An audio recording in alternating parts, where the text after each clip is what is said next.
এইমাত্র শেষ হলো রাউন্ড অফ 32 এর সর্বশেষ ম্যাচ, কিন্তু বলা যায় এবারের আসরের সবচাইতে এক্সাইটিং ম্যাচটা বিশ্ববাসী আজকে দেখে ফেলেছে। অনেকটা রাউন্ড অফ 32তেই ফাইনালের একটা স্বাদ পাওয়ার মতো অবস্থা। আজকে শুরুটা কিন্তু অন্যরকমভাবে দর্শক করতেই পারতাম, যেহেতু আর্জেন্টিনা জয় নিশ্চিত করেছে, সুতরাং তাদেরকে কিছু প্রশংসা বাক্য দিয়ে শুরু করা যেত, কিন্তু আজকে মন জয় করেছে কেপ ভার্দে। ছোট্ট একটি দেশ যাদের জনসংখ্যা মাত্র 5 লক্ষ থেকে 5.5 লক্ষ। প্রথমবারের মতো বিশ্বকাপের মতো আসরে তারা যুক্ত হয়েছেন এবং শেষ পর্যন্ত টিকে থাকার যে লড়াই তারা করেছেন, সে লড়াই প্রশংসার দাবি রাখে। দর্শক সবাইকে ওয়েলকাম করছি ডি বক্সে, মাহা রয়েছে সাথে এবং এই মুহূর্তে লাইভ রয়েছে সময় টিভির পর্দায়। আজকে সবকিছু নিয়ে আলোচনায় থাকবে। আমাদের সঙ্গে রয়েছেন আমাদের আজকের অতিথি মাহবুব হোসেন রক্সি, সাবেক কোচ এবং ফুটবলার, বাংলাদেশ জাতীয় ফুটবল দল। আকিজ ইস্পাত ভালো মানের রডের থেকেও 12% অধিক শক্তিশালী ও দীর্ঘস্থায়ী। আকিজ ইস্পাত। ওয়েলকাম, কেমন আছেন? Good morning. Good morning, hello. Very good morning actually. আজকে যেমনটা আমি আসলে বলে শুরু করছিলাম যে অনেকটা ফাইনালের মতো একটা স্বাদ পাওয়া গেল। আপনি কি আমার সঙ্গে একমত কিনা? না, আসলে যখন থেকে এবারে ফুটবল ওয়ার্ল্ড কাপ কিন্তু আমেরিকা, মেক্সিকো এবং কানাডা তিনটে দেশের 48টা দেশ নিয়ে 104টা ম্যাচ হচ্ছে। তো সেই জায়গা থেকে সবাই চিন্তা করেছিল যে এত বেশি দেশ এবং এত ছোট ছোট দেশগুলো নতুনভাবে সুযোগ দিয়েছে, তারা কিছু একটা করতে পারবে না, এই ফুটবলটা ওইভাবে হাইলাইটস হবে না। কিন্তু গ্রুপ পর্যায়ের কিছু ম্যাচ ছিল অনেক বেশি এবং হাইলাইটস সেখান থেকে যখন 32তে চলে আসলো এবং 32 আজকে লাস্ট ম্যাচ দেখলাম এবং সেটা ছিল আর্জেন্টিনা কেপে ভার্দে। হ্যাঁ, তো কেপে ভার্দেকে নিয়ে যে অবস্থা চিন্তা করছিল সবাই, মনে ছিল যে ছোট দেশ, প্লেয়ার, খেলা এবং ওরা সবগুলি ম্যাচে কিন্তু ড্র করে আসছে। এবং আপনি কিন্তু সমালোচনাটাও লক্ষ্য করেছেন শুরু থেকে যে আর্জেন্টিনার বিপক্ষে হয়তো বা প্রতিপক্ষ হিসেবে কেপ ভার্দে খুব দুর্বল একটি প্রতিপক্ষ হতে চলেছে। এটাই সবাই আর্জেন্টিনার সাপোর্টাররা এইভাবে চিন্তা করছিল এবং আনুষঙ্গিক যারা খেলা দেখেছে সেইভাবে। কিন্তু আমরা যারা কোচ, আমরা কিন্তু অন্যভাবে চিন্তা করি এবং ডিপলি চিন্তা করি। টিমের যে ওয়েট এবং স্ট্রেংথ, সেই জায়গা থেকে তারা টু মাচ এবং 200% বেটার পারফরমেন্স করেছে এবং বুঝিয়ে দিয়েছে আসলে নামে ছোট, কাজে আমরা অনেক বড়। এবং আর্জেন্টিনার প্রথম ধাক্কা যেটা চিন্তা করে থাকবে, স্কলনির চোখে মুখেও সেটা ফুটে উঠেছিল, বারবার দেখাচ্ছিল এবং জেতার পরে স্কলনিকে কখনো দেখা যায়নি কাঁদতে, সে তার চোখ দিয়ে অশ্রু ঝরছিল। তো কি আন্ডার প্রেশারে ছিল এবং টিম নিয়ে কি অবস্থায় ছিল সেটা মেসি থেকে স্কলনি সবাই বুঝতে পেরেছে। এবং লাস্ট গোল যদি মার্টিনেলি ওই বলটা সেট পিসে না সেভ করে, তাহলে কিন্তু খেলা আরও অন্যরকম হয়ে যেত। এবং 19 মিনিটের সময় এই সেভ এবং ওইটা যদি ড্র পর্যায়ে যেত, তাহলে ম্যাচ যেত ট্রাইবেকার আনসার্টেন ম্যাচ, অলরেডি একটা আপসেট ম্যাচ হয়ে যেতে পারতে। জার্মান এবং নেদারল্যান্ড অলরেডি বাদ পড়ে গেছে। এখানে থ্যাঙ্কস টু আসলে আর্জেন্টিনা জিতেছে, সেখানে ওয়েলকাম। কিন্তু ম্যাচের যে প্রিভিয়াস চিন্তা করে যে এবং স্টাক্স যা বলে, সব কিছুই ছিল আর্জেন্টিনার পক্ষে। শুধু গোল করা, ফুটবল যে গোলের খেলা, গোল করতে হলে যে মেধা এবং ইন্টেন্সিটিটা লাগে, সেইটা কিন্তু কেপে ভার্দের প্লেয়ারদের মধ্যে ছিল। এবং মিডফিল্ড থেকে ডিফেন্ডিং সবাই বলেছে অনেক লো ব্লক খেলবে। আমরাও যেটা চিন্তা করি যে আফ্রিকান টিমগুলো লো ব্লক খেলে অনেক বেশি পাজেল করে তারপরে যায়, কিন্তু তারা সেই সিস্টেমই খেলেনি। কোচকে অনেক থ্যাঙ্কস, তার কিন্তু মিডিল ব্লক থেকে সে বল কালেক্ট করার পরে কুইক ট্রানজিশনে যায় এবং কাউন্টার অ্যাটাক অনেক ভালো। এবং দুটো গোলই কিন্তু তারা আজকের ওয়ার্ল্ড কাপে যদি চিন্তা করা হয়, এই ছোট দেশের মধ্যে তাদের সেকেন্ড যে গোলটা করেছে, সেন্ডিও লোপেস, ওর গোল দেখার মতো এবং সেটা অনেক দিন পর্যন্ত মনে রাখবে। এবং বেস্ট গোল যদি 5টা ধরা হয়, তার মধ্যে তাকে একটা রাখা যাবে কিন্তু থাকবে। এবং আপনি তাদেরকে কোন দিক থেকে আসলে কমিয়ে রাখবেন? তারা ডিফেন্সে যেমন ভালো করছিলেন, পরবর্তীতে কিন্তু তারা ফরওয়ার্ডে ততটাই ভালো করছিলেন এবং গোলকিপিং এর ব্যাপারে আলাদা করে আসলে বলতে হবে। সবচেয়ে বেশি থ্যাঙ্কস দিতে হয় তাদের ক্যাপ্টেন এবং গোলকিপার, ভার্জিয়ান। সে এই বয়সে যে পারফরমেন্স করেছে, আপনি যদি স্ট্যাক্স দেখেন সেখানে দেখা যাচ্ছে আর্জেন্টিনার পজিশন, বল সব কিছু কারেক্ট থেকে মেসির যে দুর্দান্ত ফ্রি কিক, যেটাকে মাস্টার অফ প্লেয়ার শুট বলা হয়, সেই বল সেভ করে দিয়েছে। 1 ভার্সেস 1 মেসিকে সেভ করেছে এবং 8টা প্রিভেন্টাস 1v1 গোলের বল সে সেভ করেছে। আজকে মেসি ম্যাজিকটাও যেন কোনোভাবে সে কাজ করে উঠছিল না। হ্যাঁ, ফুটবল যে খেলা সবসময় ওয়ান ম্যান শো বা একজনকে একই দিনই সবসময় টানতে পারবে না, এইটাই সেটা বোঝানো গেছে। এবং সেই জায়গা থেকে মেসি যে তার কোয়ালিটি, সে ফিনিশ করেছে টপ ফুটবলে, বিহানে চান্স পেয়েছে, ব্যাক অফ দ্য ডিফেন্স বল নিয়েছে, লেফট ফুটে ওয়ান টাচে রিসিভ, ফার্স্ট টাচ এবং ফিনিশ, ডিফেন্ডার্স গোল। কিপার যে সেভ করতে পারেনি সেটাও ওর ক্রেডিট, যেহেতু মেসি এত ভালো ফিনিশ করে। কিন্তু বাকি দুজন গোল করেছে কারা, দুটোই কিন্তু আর্জেন্টিনার সেন্টার ব্যাক, তারা সেন্টার ব্যাকটা কখন গোল করে সেটা হলো সেট পিস। এবং লাস্ট সেট পিসের অ্যাসিস্টও ছিল মেসি লেফট ফুটে যখন কর্নার করে, সেখান থেকে রোমেরো এসে হেড করে গোল করে। তো আর তার আগেরটা মার্টিনেস গোল করেছে। তো দুজনই সেন্টার ব্যাক থেকে এসেছে। তো বলা হচ্ছিল যে মেসি না গোল করলে তারা কে গোল করবে বা আর্জেন্টিনাকে কে টানবে, সেই জায়গা থেকে কিন্তু আবার সেটাই প্রমাণ হলো। ওখানে কিন্তু অ্যাটাকিং প্লেয়ার ছিল, আলমেদো খেলেছে, মার্টিনি খেলেছে, হ্যাঁ, তারপরে তার পিছনে ছিল ম্যাকালিস্টার, ডিপল এবং হলো অ্যাঞ্জো ফার্নান্ডো। তাদেরকে তুলেও নেওয়া হয়েছে যে একসময় কোচ মনে করছে পারছে না, তো নিকো গঞ্জালেসকে নামানো হয়, তারপরে পারভেজকে নামানো হয়, তারাও ট্রাই করেছে কিন্তু হয়নি। আবার সেই সেট পিসে যেয়েই তাদের গোল করতে হলো এবং কর্নার থেকে সে গোল পায়। এবং প্রথমটাও সেট পিসে ফ্লিকে ছিল, মনে হচ্ছিল অফসাইড, সেখানে অনেকবার ট্রাই করেছে। ভিআরের যে রেফারি সেখানেও গিয়েছিল, যেটা কেপে ভার্দের পক্ষে যেতে পারতো মনে করেছে মার্টিনেস। তারপরে তো ওরা আবার গোল করলো, 2-2 গোল। লাস্ট গোল হলো একটা কর্নার শুট থেকে এবং এটা রোমেরোর গোলের ক্রেডিট। শেষ 10 থেকে 12 মিনিট সবচেয়ে বেশি শ্বাসরুদ্ধ করছে। হ্যাঁ, এটাই সবচেয়ে, সবাই এত বেশি চেঞ্জ ছিল যে আর্জেন্টিনা যে কোনো সময় বোধহয় আরেকটি গোল করে ফেলবে, গোল করতে পারে, গোল হয়ে যেতে পারে, খেলা ট্রাইব্রেকারে চলে যেতে পারে। এবং আর্জেন্টিনার দর্শকরা সেটা বেশি অনুভব করছিল এবং তাদের যত জায়গায় টিভিতে দেখছিলাম তাদের দম এরকমই বন্ধ ছিল। এবং লাস্ট ম্যাচে জেতার পরে তারা মানে হাফ ছেড়ে বাঁচলো এবং বুঝতে পারলো যে আসলে ছোট কাকে নেগলেক্ট করা যাবে না ফুটবল নকআউট মাঠে। পর্বে আসলে কাউকে ছোট করে চিন্তা দেখার করারই কোনো যায় সুযোগই না। নেই, যে কোনো সময় যে কোনো কিছু হতে পারে এবং আজকে সেটি আরো একবার প্রমাণ হয়ে গেল। এবং যে বিষয়টা আমি আসলে বলছিলাম, যদি কোনোভাবে টাই ব্রেকারে চলে যেত খেলাটা, তাহলে আসলে কি হতে পারতো। যেমন সব সময় আর্জেন্টিনার ব্যাপারে দেখেছি আমরা যে টাই ব্রেকার মানে আর্জেন্টিনার ফেভারেই আসলে কাজ করে অধিকাংশ সময়। আজকের ব্যাপারটা একটু ভিন্ন বোধহয় মনে হয়েছে। না, আসলে ফুটবল ইজ আনসার্টেন এবং আপনাকে পারফরমেন্স অন দ্য ফিল্ডই করতে হবে এবং ফেভার একটা ব্যাপার আছে, সবসময় আপনাকে ফেভার যাবে কিনা, ফেভার হবে কিনা সেটা বুঝতে হবে। যদি ফেভার থাকতো তাহলে তো আজকে মেসিরও হ্যাট্রিক হয়ে যেত। যেই দুটা বল বা 3টা ট্রাই করেছে, প্রথমটা ভালো গোল করেছে, তারপরে ওর থেকেও আরো নিখুঁত আরো সুন্দর চান্স পেয়েছিল, সেখানে কিন্তু গোলকিপার টিভেন্টাস সেভ করেছে। এটি ফুটবল ডিফারেন্স।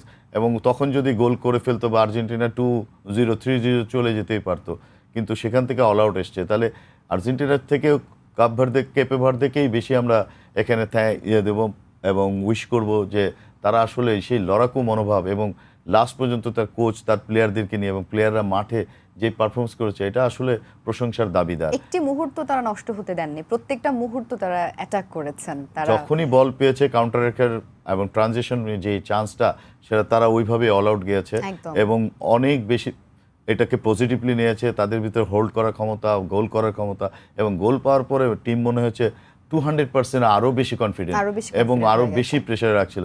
কখনোই মনে হচ্ছিল না যে এটা আর্জেন্টিনার থেকে মানে র্যাঙ্কিং বা আমরা যেটা চিন্তা করি যে অনেক পিছনের দল বা পিছিয়ে রয়েছে ছোট দল বলা হয়, কিন্তু এখানে সেটা তারা দাবিও না এবং প্রমাণও করেছে যে আমরা ছোট দলের দাবিদার না, আমাদেরকে তোমাকে চিন্তা করতে আসবে। এবং কেপে ভার্দেকে চিন্তা করতে হলে এবং সামনের ওয়ার্ল্ড কাপে আমরা যদি চিন্তা করি, এই টিম কিন্তু সামনেবার যখন আসবে আরও বেটার কিছু করতে পারে। তাদের প্রথমবার এসে যত কিছু রেকর্ড এবং এই এক্সপিরিয়েন্স নিয়ে গেল কোচ, এই প্লেয়ার তো সবাই সবসময় পুরো বছর থাকে না, টিমের চেঞ্জ আসবে, ভালো করবে এবং আরও ভালো বেটার ফুটবল আমরা দেখব ইনশাআল্লাহ। এবং আর্জেন্টিনার ওভারঅল পারফরমেন্সকে আপনি কি বলবেন আজকের আর্জেন্টিনার ওভারঅল পারফরমেন্সকে যদি বলা হয়, এখানে 100 থেকে তাকে 70% দেওয়া যাবে। এই জন্য কারণ কোচ যে থিঙ্কিংয়ে চিন্তা করেছিল এবং কোচের তার ফিলোসফি তার জায়গায় ছিল, অ্যাজ ইউজুয়াল সব ফুল টিম সেইভাবে নেমেছে। বারবারই লাউতারো মার্টিনেসকে নামানো হচ্ছে। লাউতারো মার্টিনেস সবসময় মেসির সাথে কম্বিনেশন করে খেলার কথা, সেই জায়গা থেকে লাস্ট 4টা ম্যাচেই আমি অ্যাজ এ কোচ সেটা কখনোই পাইনি তার কাছে। এবং গত বছর ওয়ার্ল্ড কাপে হুলিয়ান আলভারেজ সেই জায়গা থেকে সবসময় নামতো এবং নেমেই সে সবসময় চমক দেখেছে। 11-এ নেমেছে এবং চেঞ্জিংয়ে নেমেও সে গোল করেছে। এবং এইটা হলো টিমের যে এভারেজ, শুধু মেসি না, সবাই গোল করতে হয় এবং একটা টিম কখনোই একজনের সবসময় বেটার পারফরমেন্স থাকে না। তাহলে আজকে যেমন দুইটা গোলই তাদের সেন্টার ব্যাক, হ্যাঁ, দুজনই তারা এই গোল করে তারা টিমকে একটা ভালো সাপোর্ট দিতে পেরেছে। তো এই চেঞ্জিংটা একটা বড় ব্যাপার। এবং মাঝখানে যেটা খেলতে ছিল বা ওরা যেটা খেলেছে, একটা ফরমেশন থেকে চেঞ্জ করে এসেছিল 4-3-3, এখান থেকে আমরা মনে হচ্ছে 4-2-3-1 হলে হয়, যেখানে ম্যাকালিস্টারকে আমরা দেখেছি বেশি 6 পজিশনে খেলছে, কিন্তু ম্যাকালিস্টার আমরা অন্য জায়গায় ক্লাব ফুটবলে যেখানে দেখি আরও ও 8 বা 10-এ খেলে এবং আনজো ফার্নান্ডেজ সে খেলে চেলসিতে যে আরও নিচের থেকে, ওকে খেলাচ্ছে উপর দিকে। অ্যান্ড ডিপল তো অলওয়েজ একটা সাইড নিয়ে খেলে রাইট সাইডে এবং এই মেসির ঠিক পিছন থেকে ওকে সাপোর্ট দেওয়ার জন্য। তো আজকে সেই কম্বিনেশনগুলো অনেক কম ছিল, সেই সুযোগগুলোই কিন্তু কেপে ভার্দের প্লেয়ারে করেছে। এবং কেপে ভার্দের প্লেয়ারে এক্সট্রাঅর্ডিনারি যেটা বলা চলে সেটা হলো তাদের কেউ স্টার নাই, কেউ চেনে না, আমাদেরকে এখানেই সব কিছু দিতে হবে।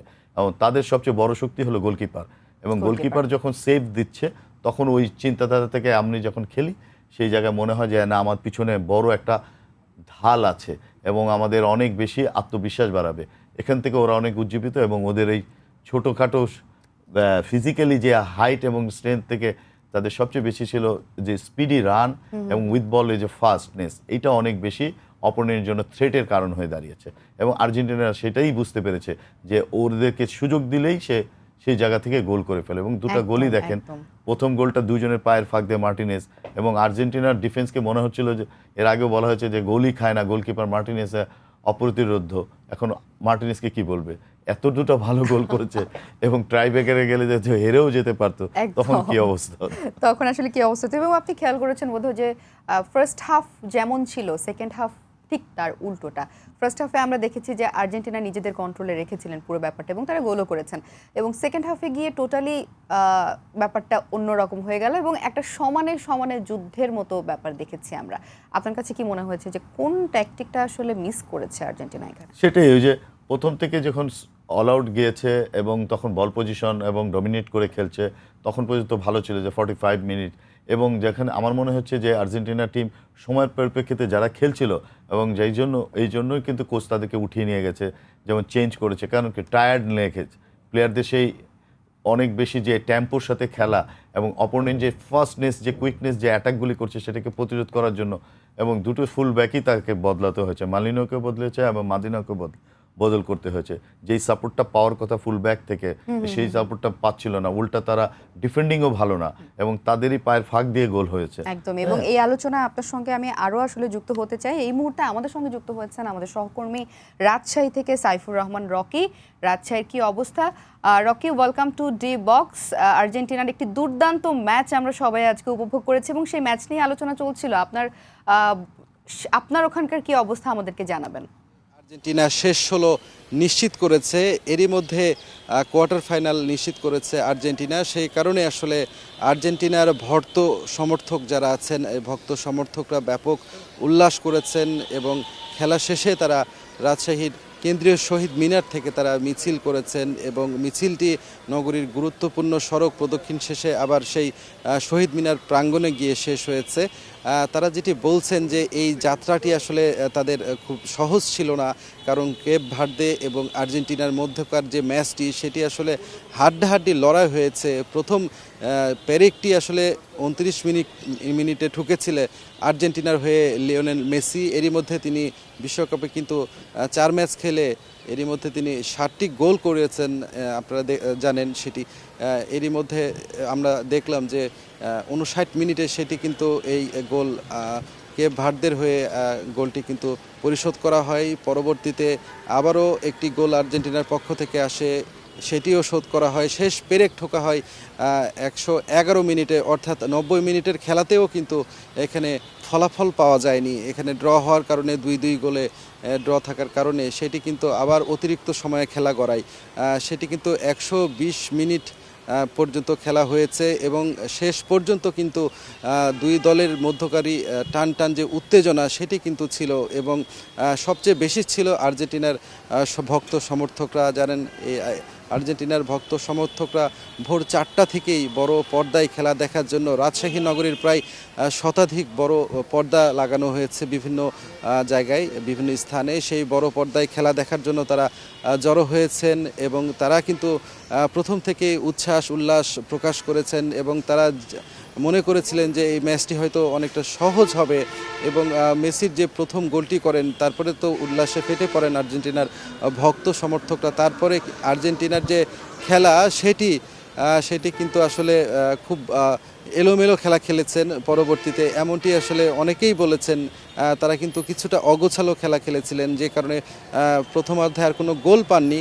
এবং যে অ্যাটাকিংয়ের যে বিষয়গুলো সেই দিকেও থেকেও কিছুটা পিছিয়ে ছিল। পরবর্তীতে কিন্তু এই অ্যাটাকিংয়ের যে ধাঁচ বাড়ানো হয়েছিল এবং এই ধাঁচ বাড়ানোর ফলাফল 111 মিনিটে গিয়ে আসলে আর্জেন্টিনা পেয়েছে এবং সেটি শেষ পেরেক ঠুকেছিল এই ভারদের উপর, পেপ ভারদের উপর, এবং এই পেরেকটি আসলে তাদের জন্য কাল হয়ে যায় এবং এরপরেই শেষ হলো নিশ্চিত হয় আর্জেন্টিনার।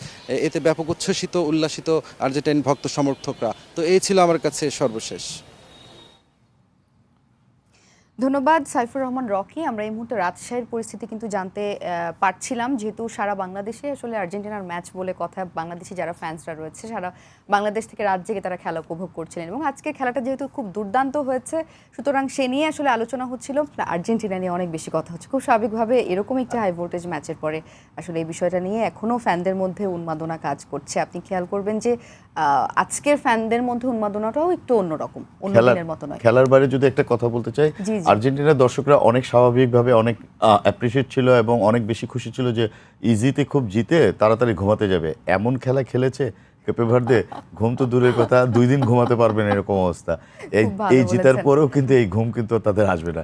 সারাদিন খালি চিন্তা করছে যে কে গোল করলো, কিভাবে গোল করলো, কেপে ভার্দে কি খেললো। এবং আমার মনে হয় আর্জেন্টিনার সঙ্গে এই ম্যাচটা দেখার পরে অন্যান্য দলের মধ্যেও একটা কনসার্ন কাজ করবে। এটা সবাই আসলে যখন আমরা এইসব বড় টুর্নামেন্ট খেলতে যাই এবং সবারই কিন্তু টিম অ্যানালাইসিস থাকে, তারা কিন্তু সারাদিনই এই টিমের প্লেয়ার ডাটা এবং এগুলো তৈরি করতে থাকে এবং পরবর্তী খেলায় কার সাথে পড়বে সেই ছক অনুযায়ী কি খেলবে এখন থেকে কিন্তু প্ল্যান তৈরি হতে হয়। হ্যাঁ, আপনি এখনই সাথে সাথে কিছু করা যাবে না।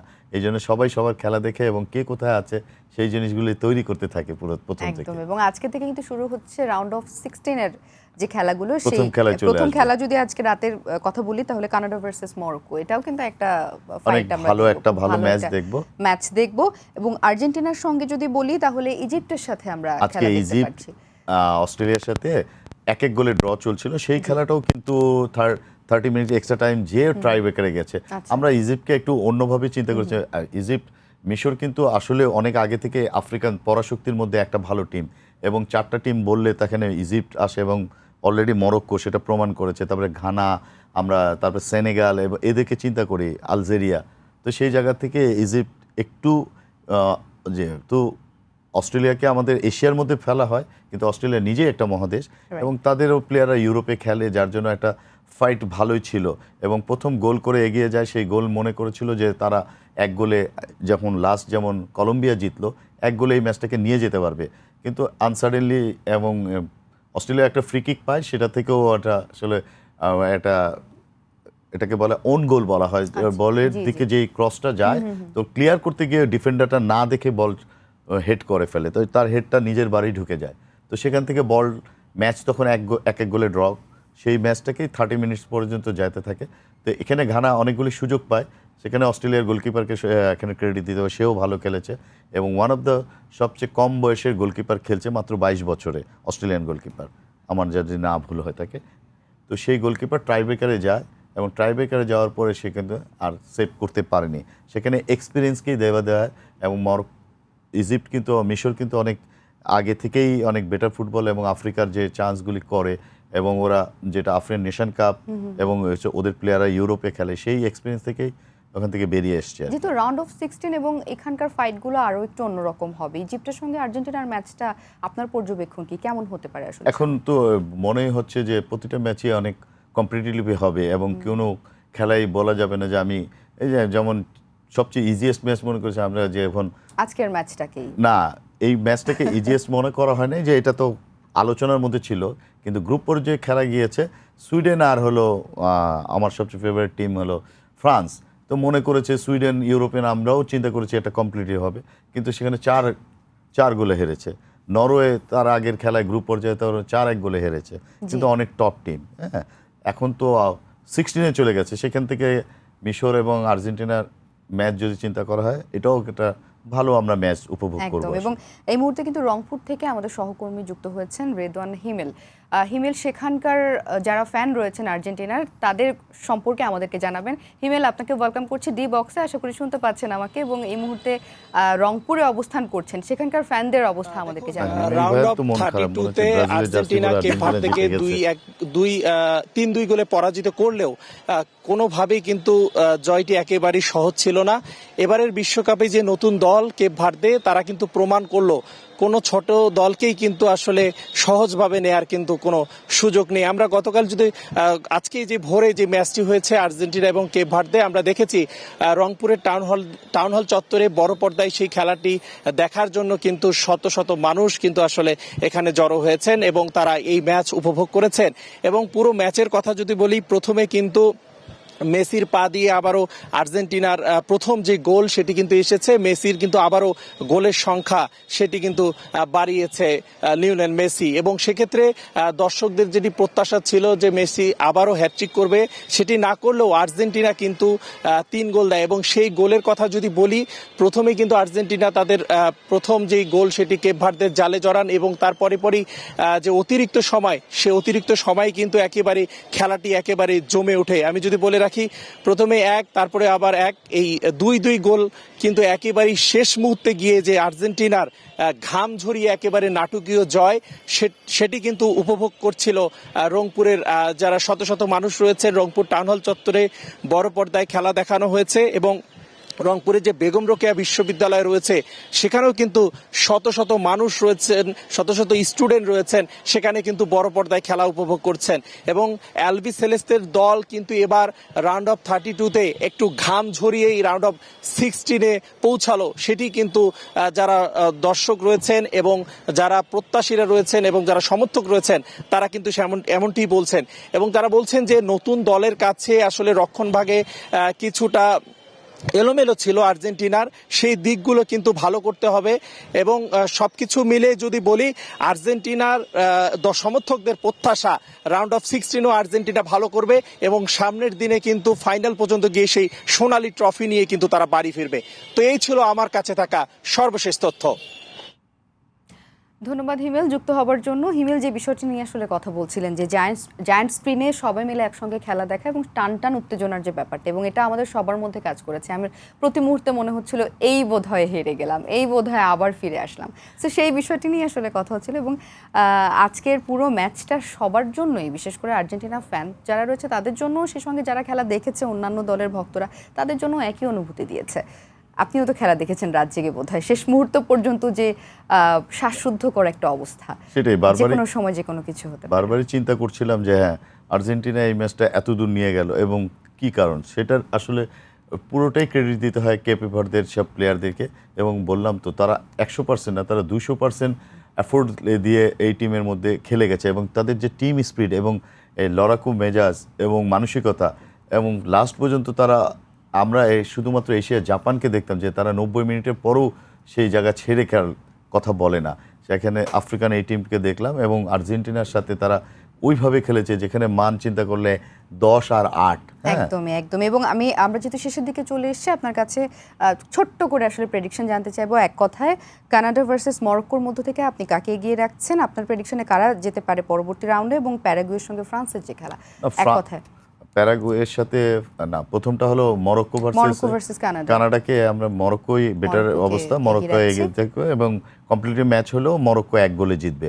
আর ফ্রান্স প্যারাগুয়ের ম্যাচে ফ্রান্সকে এখন কে ঠেকাবে? ফ্রান্সকে, এত দুর্দান্ত টিম এবং সবাই এত ফর্মে আছে।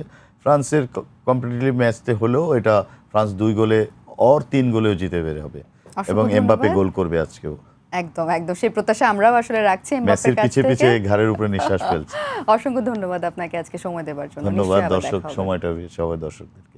দর্শক, আপনারা এতক্ষণ উপভোগ করছিলেন সময় টিভির পর্দায় ডি বক্স। এই ছিল আমাদের আজকের আয়োজন। আগামী পর্বে আবারও দেখা হচ্ছে। সে পর্যন্ত ভালো থাকুন, সুস্থ থাকুন, এবং বিশ্বকাপ দেখুন সময় টিভিতে।